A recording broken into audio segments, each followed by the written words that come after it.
अगर यहाँ से कही तो मैथिली में कहिए। यात्री जी सब शुरू हुआ तक ना नागार्जुन तक पहुँचे हिंदी आती है। शुरू में ले लीजिए, हिंदी बोलते रहिए, हिंदी में मैथिली मिला के बोले। चलिए आज तो अच्छी मिलावट में है ही। बहुत बहुत धन्यवाद। मैं सरप्राइज हुआ और सर से तो खैर जो मेरा माध्यम है वो तो संस्था के थ्रू है, जिसकी आज मीटिंग भी है, जो यहाँ पे विद्यापति समारोह होता है, सर से वही मुलाकात हुई। और देखे मैं कुछ पढ़ा तो नहीं हूँ, किताब मेरे पास पहले भी आ चुकी है। एक कहानी में एक जिक्र आया है, तो थोड़ा सा संदर्भ ले लूँ अगर आप लोग इजाज़त हो तो। उसमें एक कहानी में एच व्हीलर का जिक्र आया है, सौगंधी, हाँ, सुगंधा में। तो मैंने अभी थोड़ा सा पढ़ रहा था सुबह में, तो मैं थोड़ा सा कंसर्न एक चीज़ लेके हूँ, माफ़ करें मैं थोड़ा विषय से भटक रहा हूँ, कि जो इलाहाबाद का माहौल जो हम लोग सोचते थे, हम लोग इलाहाबादी नहीं है सर, हम लोग बिहारी हैं। और मैं इलाहाबाद में आया हूँ 2009 में, और बहुत सोच के आया था, बहुत इमेजिन था कि इलाहाबाद हम लोग के लिए बहुत बड़ी चीज़ होती है। जो इलाहाबाद के हैं उनके लिए भी, जो इलाहाबाद के बाहर के हैं, इलाहाबाद बहुत बड़ी चीज़, जो इतने बड़े बड़े नाम है सब आप परिचित हैं, हिंदी दुनिया के, उर्दू दुनिया के। शमसुर रहमान फारूकी साहब का भी इंतकाल ही हुआ है, आपको इलाहाबादी का ही शहर है। लेकिन यहाँ से एच व्हीलर को अगर आप ले लें, किताबों की दुकान, वो गायब होता है। आप देखें कितने सारे प्रकाशन केंद्र यहाँ हुआ करते थे, एक पर एक हुआ करते थे।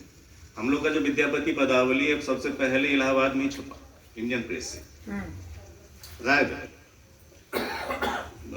सिविल लाइन में हुआ करता था रूपा एनको, जो नेहरू जी के जमाने से था, वो भी गायब हो गया। जीरो रोड पे सस्ता साहित्य मंडल हुआ करता था, वो भी गायब हो गया। लोग भारतीय बिक गया, कहाँ जा रहा है? हिंदी दुनिया में अगर इलाहाबाद अगर सो जाएगा तो हिंदी सो जाएगी। इतनी अच्छी हिंदी आप लोग बोलते हैं, ये हर जगह नहीं सुनने को मिलती। अब हिंदी भी भ्रष्ट हो गई है, भाषाएं सब भ्रष्ट हुई है।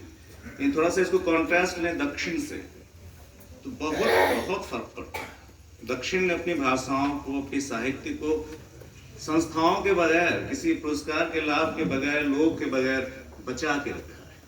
असगर वजाहत की किताब है उम्र भर सफर में शायद, कभी उसको पढ़े तो दक्षिण के गांव में घूम के जो उन्होंने अनुभव किया, जो साहित्यिक माहौल है, जो नाटक का माहौल है, गांव गांव वहाँ पे स्टेज है। माफ कीजिए थोड़ा हार्श हो जाऊं, लेकिन मैं बैठता हूँ किसी महफिल में इलाहाबाद में, तो वहाँ राजनीति ज्यादा बात होती है, साहित्य की बात होती है। आप राजनीति पे घंटों बात कर सकते हैं, सर फोड़ सकते हैं दूसरे का।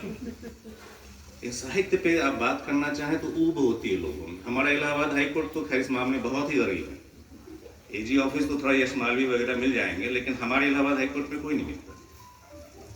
अब कारण जो रहा हो, तो मेरा आग्रह है, दुराग्रह कह लें, इसे सत्याग्रह कह लें, जो भी कह लें, कि पाठकों को भी जगाइए, पाठकों में भी वो चीज लाइए को किताब पढ़े। प्रधानमंत्री जी ने अपने मन की बात में बहुत बड़ी बात कही थी कि घर के कोने में जूते का रैक रख सकते हैं, तो एक कोने में किताब का रैक क्यों नहीं रख सकते? तो हमारे घरों से किताबों के गायब हो रहे हैं, किताबों के रैक गायब हो रहे हैं। हम लिख किस लिए रहे हैं? पाठकों के लिए। तो हम पाठक नहीं तैयार कर पा रहे। आप आजकल ये जमाना हम लोग मैथिली दुनिया में है कि किताब खुद छापिए, खुद पढ़िए, खुद बांटिए। यात्री जी स्टेशनों पे अपनी पहली किताब बांटे हैं, बाद में वो नागार्जुन बने। एक बड़ी अच्छी किताब है रजिक फौदी, एक बड़ी अच्छी किताब है। मेरा आग्रह है कि उसको जहाँ से एक बार देखें। ठक्कन से नागार्जुन, शोभाकांत जी ने लिखी है। शोभाकांत से शायद कुछ लोग परिचित होंगे, नागार्जुन के बड़े बेटे हैं, यहाँ आते जाते रहते हैं। नागार्जुन का बहुत सारा समय इदारागंज में बीता है, बहुत सारी रचनाएं इन्होंने यहाँ की है, और उस किताब में जो साहित्यिक माहौल का जिक्र किया है उन्होंने, वो अद्भुत है। मुझे नहीं मिला इलाहाबाद में, सॉरी। तो मैंने कहा मैं थोड़ा सा विषय से अलग हो गया हूँ, लेकिन मेरी शुभकामनाएं, बधाएं। हर किताब मेरे लिए एक उम्मीद है, मैं उसे उम्मीद की तरह देखता हूँ कि किताब छपी है तो उम्मीद जिंदा है हिंदी दुनिया में। तो उसी उम्मीद को जगाने के लिए रवि साहब का, सबका, मेरे संबंधी हैं, इनका बहुत बहुत धन्यवाद, दिल से धन्यवाद देता हूँ कि इन्होंने कोशिश करी। और हर किसी के लिए, जो भी साहित्यकार हैं, लेखक हैं, उनसे ये कोशिश उम्मीद करता हूँ कि पाठकों को जगाइए, किताब पढ़ने का ट्रेडिशन शुरू कीजिए। यहाँ ना क्लब बचा है ना कोई, मैं जानता हूँ कि एक भी ऐसा नहीं है जिसको आप पार्टी क्लब कहेंगे।